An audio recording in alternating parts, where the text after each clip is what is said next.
Hello again, and welcome to what is now the 5th episode of British Murders Season 3. We're at the halfway point now. I hope everyone is enjoying this latest season. I'm getting a lot of nice feedback on YouTube, which is appreciated, and makes me think that this new style of podcast is a positive one and it's been well received. I'm going to do a shout out for another podcast at the end of the show for my mate Lyndon, so stick around for that as I think you might like it. If you're listening, bud, I do apologise it's taken me so long to do this, but my memory is shite. I've said it on last week's episode. Everyone that knows me can back up about how terrible my short-term memory is. I'd use the common phrase that my memory is like that of a goldfish, but contrary to popular belief, goldfish actually have a much longer memory than we realise. Random fact of the day, and how I said that, well, I'm cracking up as you can probably hear. What a stupid fact, but it's brilliant because everyone thinks that they've got these shit memories when they actually don't. But let's move on to this week's episode. I had a bit of difficulty naming this one for a start. The subject of the episode, Colin Ireland, targeted his victims based on their sexuality. Essentially, gay men were who he chose. Now, as a result, UK tabloids gave him a nickname which I simply wasn't comfortable naming the episode after. They called him the Gay Slayer. Now I get why they did that. Gay rhymes with slay, and Slayer is like, a serial killer, like a horror movie villain. But the fact that they give these murderers such... It's not cool, but they give them these monikers which make them appear like mysterious and have an air of coolness about them, which I just don't like. So the best I could come up with was what I eventually settled on was the Homicidal Homophobe. It sums up him and the case perfectly. Let me know what your thoughts are in regards to that title. I realise a lot of podcasts name their episodes after the victims to take the attention away from the murderer, though in a lot of my cases that simply isn't possible as there's often several victims.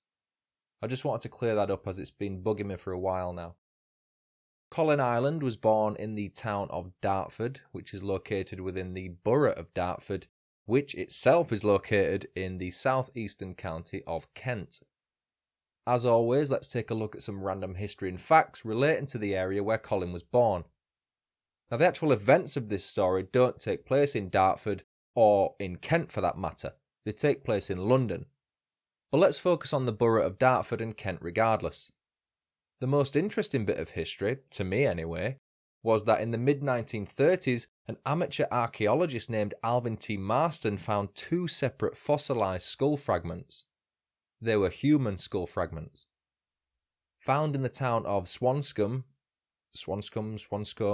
let me know if you're from there, but I think it's Swanscombe, which falls within the borough of Dartford. The two fragments were initially classified as belonging to the Swanscombe man.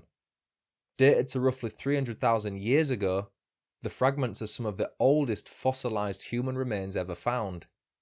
A third skull fragment was found in 1955 by Bertram Weimer and his son John Weimer. It was later revealed that the Swanscombe man was in fact female. Belonging to a woman in her early 20s, the remains represent an archaic form of Homo sapiens, otherwise known as modern human beings such as you and me. The name of this extinct species of human is, bear with me, I'll try and get this right, Homo heidelbergensis. Homo heidelbergensis. I think that's how you say it. And they existed between 500,000 and 200,000 years ago. That was known as the Lower Paleolithic period of the Old Stone Age. See, I could be an archaeologist if I wanted to be. And you always learn something new and interesting with British murders, even if it's nothing to do with the case. That is interesting though, isn't it? 300,000 years ago, and they found the skull of this woman. From Homo heidelbergensis. That's crazy to me. If you don't think that shit's interesting, then you need to just reevaluate yourself, I think. We do bloody love our history here on this podcast. Now that was a long old fact, granted. So let's do some quick fire facts and then get on with the story. Henry VIII at one point lived in Dartford with Anne of Cleves, the fourth of his 6 total wives. Queen Elizabeth I also had private residence in Dartford. Canterbury Cathedral, a UNESCO World Heritage Site located in Canterbury, Kent, was the scene of an horrific assassination in 1170. The victim was Thomas Becket, who was the cathedral's archbishop at the time of his murder. Rural Kent is nicknamed the Garden of England due to its abundance of orchards and hop gardens. Pocahontas, the famous Native American princess, is reportedly buried at St. George's Church in Gravesend, northwest Kent. She was allegedly buried beneath the church's chancel, which is the name for the space surrounding the altar. Alright, my waffle and random historical facts are done. Let's get back to the story of Colin Ireland. He was born illegitimately as Colin Williams on March 16, 1954, to teenage parents. He never knew who his father was, as he left not too long after Colin was born, but his mother was a 17-year-old newsagent's assistant. I'm not sure what that job entails, but it likely can be translated as simply a convenience store clerk. Colin's childhood didn't have much stability, something which kids need and thrive for. He was very slim in his younger years.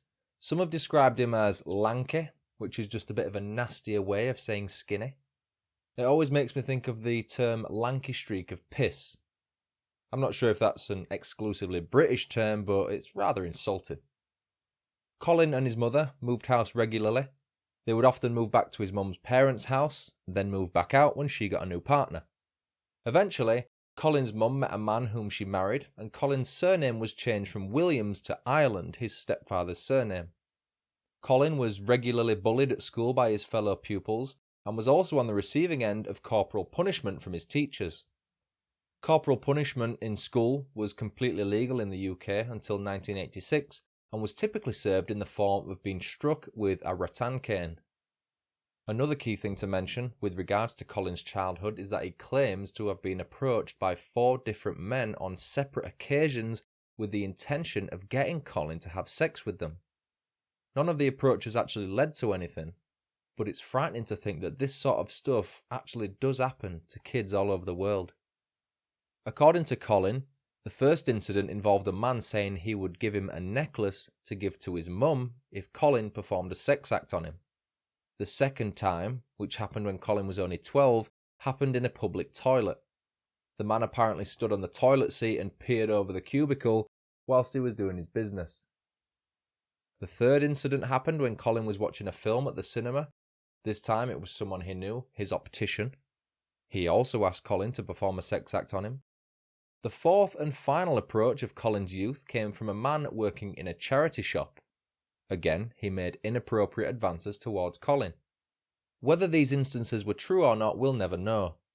I'm not dismissing them, but at the same time, I'm not explicitly confirming they are true. It does seem like rotten luck to be approached by 4 separate men from all walks of life and for nothing to have ever happened. The worrying thing is that paedophiles actually do come from all walks of life. One happy memory from Colin's childhood was his time spent in the Sea Cadets. According to their website, the Sea Cadets help teenagers to stretch themselves and become the best they can be. They know what that takes because they've been doing it for over 160 years. It's basically a kids' version of the Royal Navy, who work with kids between the ages of 10 and 18. It teaches them discipline, confidence, self-belief, etc. I read in one of my sources that Colin loved dressing up in the uniform.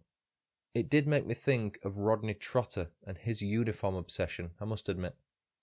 Even though he enjoyed the Sea Cadets, Colin didn't appear to transfer the skills he learned there across to his schoolwork, and he ended up leaving high school at the age of 15. He had no qualifications when he left. Not too long after he left school, he became known to the police. He first got done for burglary in 1970 when he was just 16 years old, so it only took him a year after leaving school before he was in trouble with the law. No surprises here when I tell you he ended up in several different borstals throughout his late teenage years. He first got sent to one in 1971 and claims to have been bullied there as he was in school. After being released, he was sent back to another borstal in 1974 after being arrested for theft. Clearly the lesson hadn't been learned. His first proper sentence in an adult prison came in 1977 when he was 23. The charge was a touch more serious in that it involved blackmail. He was sent to prison again in 1979. Once more, the sentence handed to him was for 2 years, this time for being in possession of an offensive weapon as well as robbery. It didn't state what the offensive weapon was in my research, but It could have been anything from a knife, a gun, to a crossbow, or even a laser pen.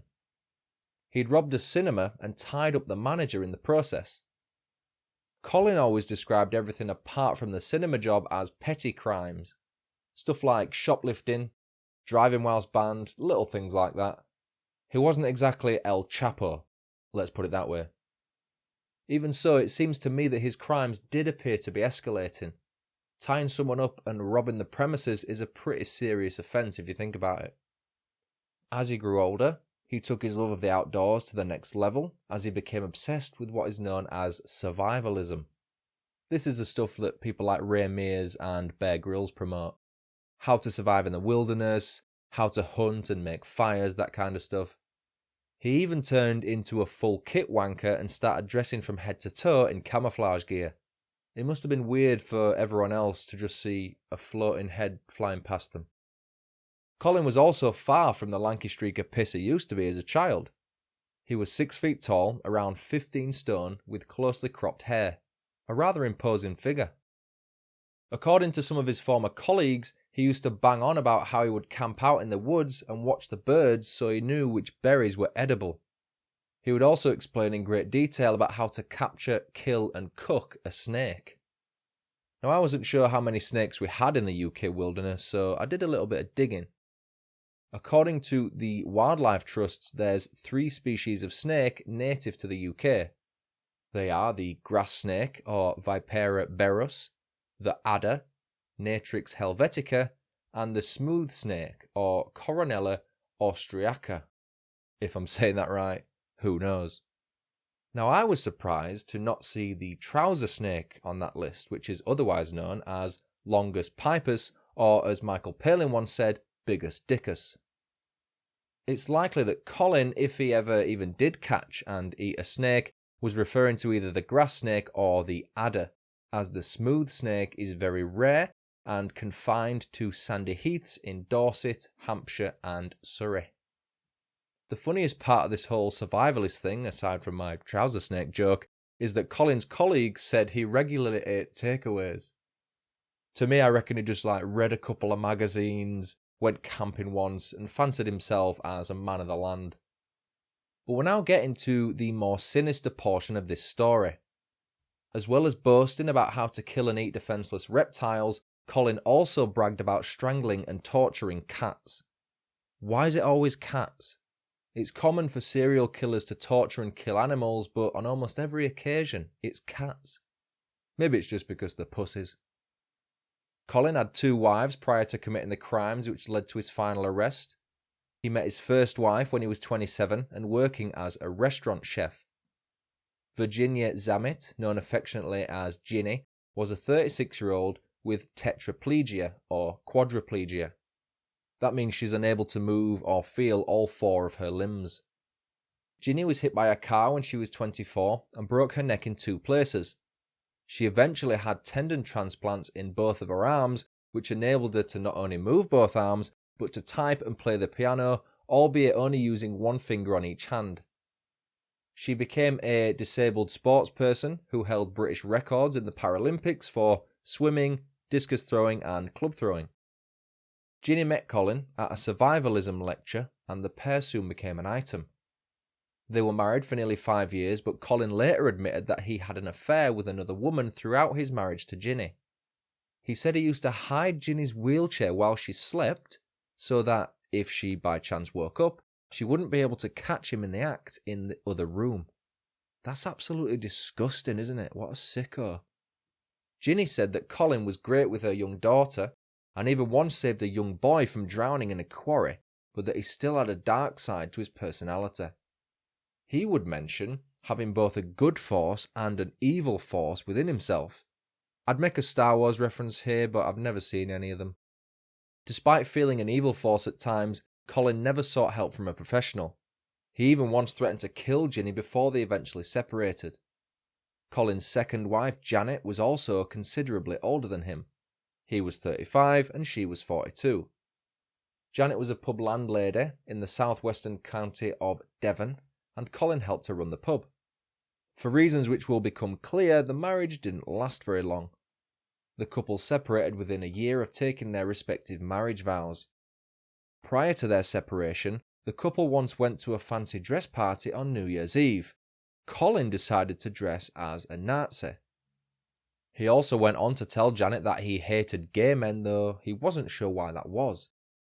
Janet felt that something may have happened in Colin's early life which led to this lifelong hatred, though he never opened up about it when pressed.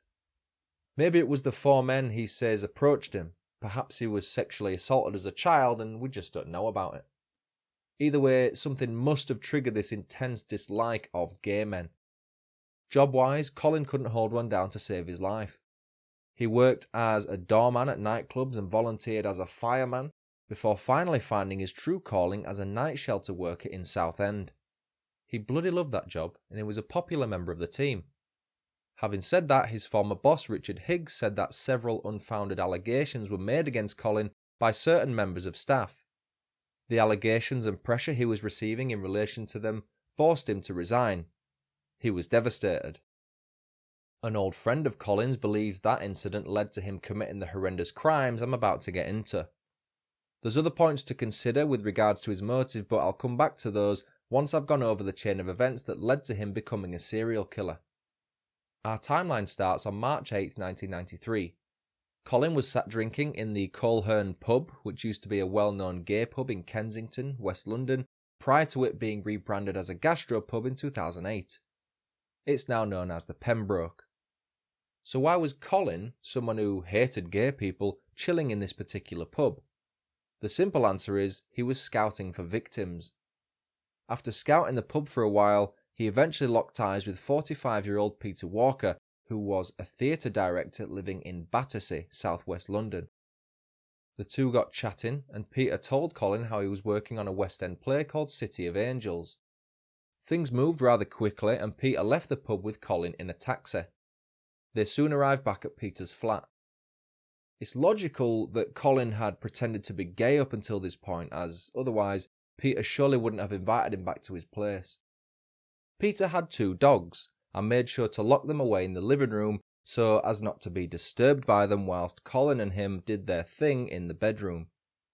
Peter was into his kinky stuff and volunteered to be tied up by Colin. As soon as he was tied up, it was game over. Colin repeatedly punched Peter and whipped him with one of his own dog's leads.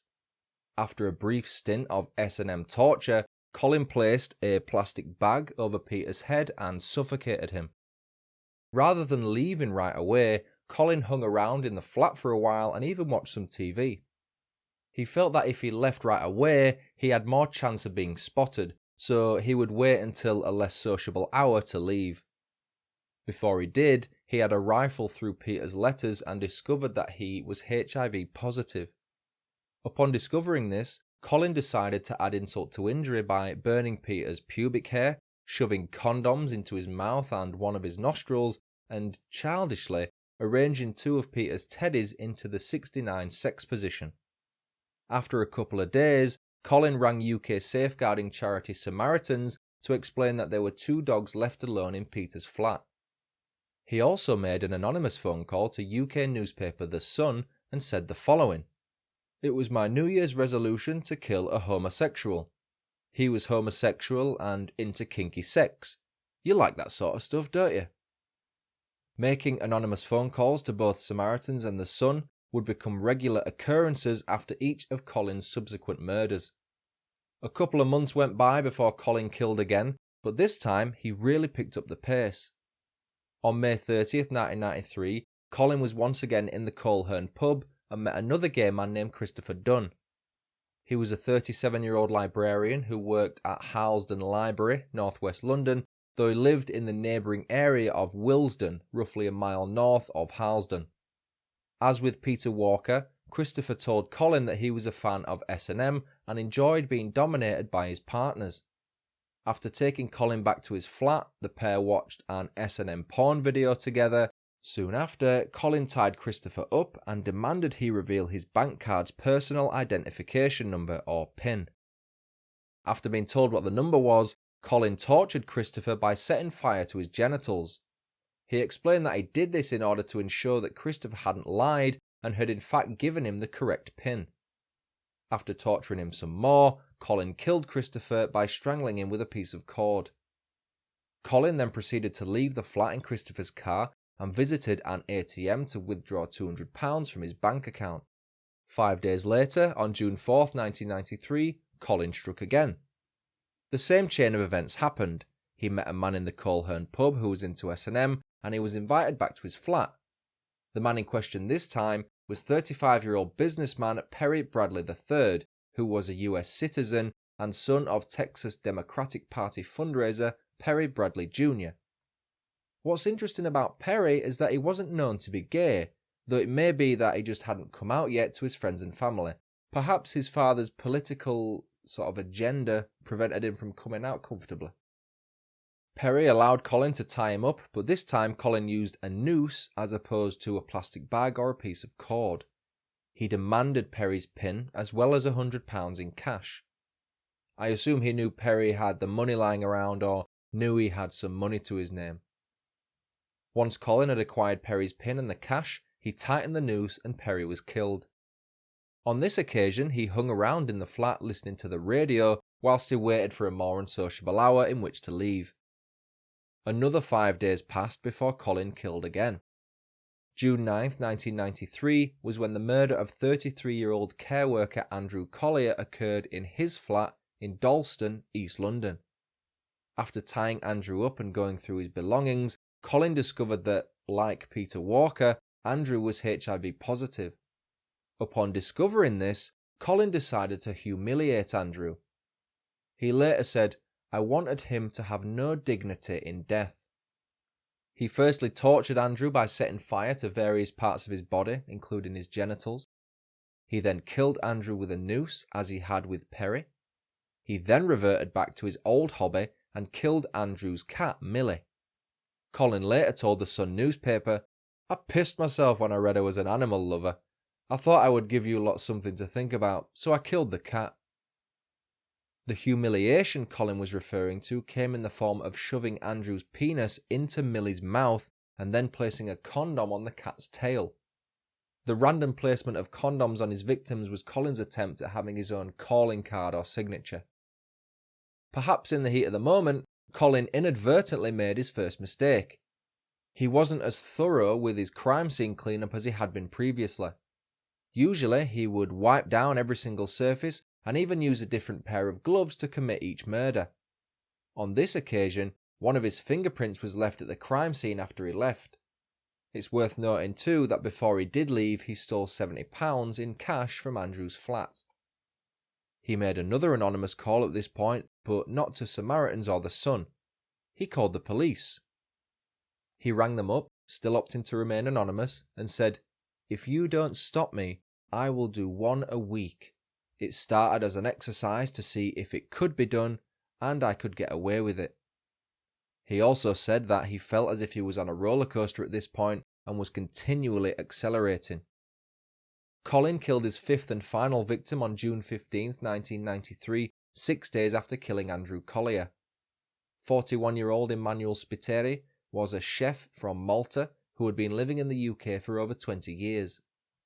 Colin went back to Emmanuel's flat, which this time was located in Catford, southeast London. His trademark was now set as he placed a noose around Emmanuel's neck and demanded his PIN. This time though, Colin faced some resistance from Emmanuel and he put up quite a fight. Colin later said, "He was a very brave, strong-minded man, but I couldn't allow him to stick around and recognise me."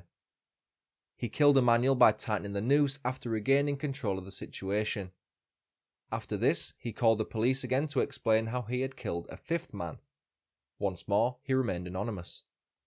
He even suggested to the police that he was now officially a serial killer, as he had read once that the FBI stated you needed to kill 4 or more people in order to be labelled as one. Before Colin left the flat, he set it alight, and even at one point considered torching the whole neighbourhood by leaving the gas on in Emmanuel's flat. Luckily, he didn't. He got the urge to set the flat on fire as he said there was a bit of an arsonist inside of him, as, he claims, there is with every fireman. The fifth murder was where he truly fucked up. He was caught on CCTV at Charing Cross railway station, which is also known as London Charing Cross Station. The station had just been fitted with one of London's first CCTV cameras, and police had been sorting through 450 plus hours of footage for a clue as Emmanuel's journey home to his flat involved going through Charing Cross Station. The image Colin was caught on showed Emmanuel with a male walking directly behind him. The photo was published by police on July 2nd, 1993, and Colin immediately recognised himself as the man behind Emmanuel. Police received several calls from the public who claimed that they had either seen or spoken directly with the unknown male figure in the Colhern pub. What Colin did next is, to me, truly bizarre. He paid a visit to his solicitor on July 19, 1993. Off topic, but that was my 4th birthday. He came up with some bogus story about how the image was of him and that he was with Emmanuel that day, but that he hadn't killed him. I guess he wanted to proactively attempt to cover his own tracks. Why come forward if you're innocent, right? The lies continued as he explained that a third man was present at Emmanuel's flat, and after explaining that he didn't want a threesome, Colin claims to have left right away. The third man wasn't Orson Welles, by the way. The police didn't buy this ridiculous story and charged Colin with the murder of Emmanuel Spiteri, arresting him that same day. 2 days later, police matched the fingerprint left at Andrew Collier's flat with that of Colin's and charged him with his murder as well. Furious that the police were only charging him with 2 murders and not the 5 he'd committed, he eventually confessed in court. He said, plain and simply, "I am the gay serial killer." It's ridiculous how the police's tactic of deliberately charging him with only 2 murders actually led to a confession. The man was clearly desperate to go down in history as a serial killer. In my opinion, he still isn't a serial killer, as there wasn't enough time and consideration left between the murders.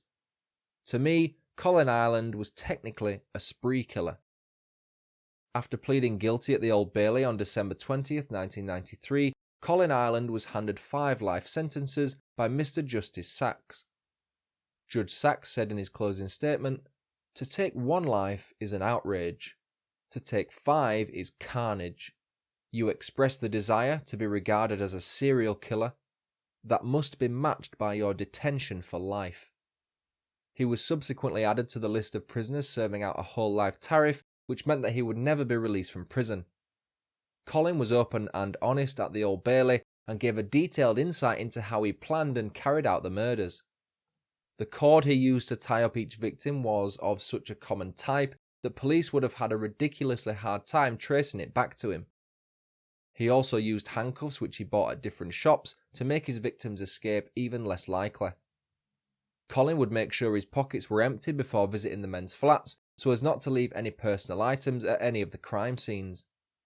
As I mentioned earlier, he wiped down all the surfaces and even took home food, plates and cutlery he may have used after the murders. As for a motive, surprisingly the fact he killed gay men was nothing to do with their sexual preference. Colin stated that he chose gay men who were into S&M because he felt they would be easy targets. He also felt there wouldn't be much sympathy held for gay men as murder victims. He once said that he had always dreamed of doing the perfect murder and even made becoming a serial killer his New Year's resolution for 1993. After a lifetime of being a nobody, Colin essentially wanted notoriety and attention, even if that meant becoming infamous rather than famous. In May 2007, a report by the LGBT+ advisory group found that the Metropolitan Police's inquiry into the murders was, quote, hampered by a lack of knowledge of the gay scene in London and the special culture of S&M bondage. In particular, valuable time was lost before the police managed to recognise 2 common threads to the crimes. These links were established only after the death of the 4th victim. The report went on to say, if we borrow the terminology of the Macpherson report, historical police practice amounted to institutional homophobia and transphobia. Colin Ireland died at 9:20 a.m. at Wakefield Prison on February 21, 2012. A prison service spokesperson stated the cause of death was natural causes. He was 57 years old. and that was the story of British murderer Colin Ireland. This story was originally going to be the Season 2 finale, then the Season 3 opener, but I had a bit of a reshuffle and it ended up here as the 5th episode of Season 3. It's an episode I've wanted to cover for a while and I'm happy with how it's turned out. What do you think of the case? I'd love to hear from you in the YouTube comments or via social media. For more on British murders, please check out all my social media as well as the YouTube if you're listening on audio only, my link tree for everything, my merchandise, Patreon, buy me a coffee, all my social medias is within that link tree link, so please do utilise that. The biggest Patreon perk is ad-free episodes released a day early. If you want to get on that, feel free to sign up, or if you want to make a one-off donation, buy me a coffee is the one to choose. All funds received go to the show's production and research, it's greatly appreciated. And if you want to send a case suggestion in, hit me up on socials or send me an email, britishmurderspodcast@gmail.com. Reviews can be left on iTunes and Podchaser.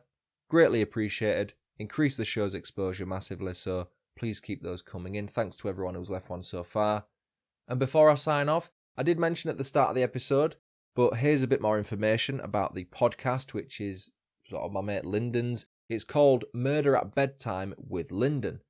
It's a similar concept to British Murders, in that it's a bite-sized length. The episodes last anywhere from sort of 15 to 20 minutes, and Lyndon does a great job of telling the stories in a way that's so relaxing. It's like being at the pub with your mate, listening to him telling you a true crime case. Any waffle he has is saved for the end, and he openly admits that, and he tells you at the end as well when the waffle is about to start, and he says, look, if you don't want to listen to it, switch it off, guys. I love that. I just think that's so funny. I listen to the waffle, by the way. He's a lovely guy as well, so please do check him out. I've put the link to his show in the notes of this episode, but that's it. For now, I've been Stuart Blues. This has been British Murders. Thanks so much for listening. Until next time, cheerio.